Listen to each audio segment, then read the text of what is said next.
Last ஒரு 10 டேஸாக இட்லி தோசைன்னு சாப்பிட்டு நாக்கெல்லாம் செத்து போச்சு. இன்றைக்கி காலையில் பிரேக்ஃபாஸ்ட்டுக்கு பூரியும் உருளைக்கிழங்கு மசாலும் செய்யலான்னு தான் பிளான் பண்ணியிருந்தேன்.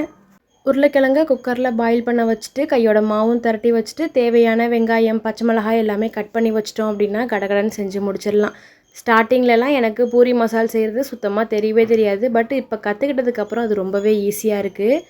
கடாயில் எண்ணெய் விட்டு கடுகு உளுத்தம்பருப்பு கட் பண்ணி வச்சுருந்த பச்சை மிளகாய் கருவேப்பிலை இஞ்சி எல்லாமே சேர்த்து பொரிஞ்சதுக்கப்புறமா கொஞ்சமாக கடலைப்பருப்பும் சேர்த்துட்டு அதோட கலர் மாறினதுக்கப்புறம் கட் பண்ணி வச்சுருந்த வெங்காயம் சேர்த்து லைட்டாக ஃப்ரை பண்ணிக்கோங்க. அதோட க்ரன்ச்சினஸ் அப்படியே இருக்கணும்.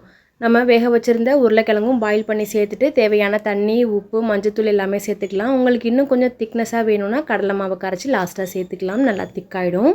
கடலை மாவு சேர்த்ததுக்கப்புறமா ரொம்ப நேரம் கொதிக்க விடக்கூடாது. லைட்டாக ஒரு கொதி வந்தாலே போதும். சூடாக பூரி கூட அந்த மசால் வச்சு சாப்பிட செம்ம டேஸ்ட்டாக இருக்கும். வீடியோ பிடிச்சிருந்துச்சுன்னா லைக் பண்ணி சப்ஸ்கிரைப் பண்ணுங்கள். அடுத்த ஒரு ஷார்ட்ஸில் பார்க்கலாம். பாய்.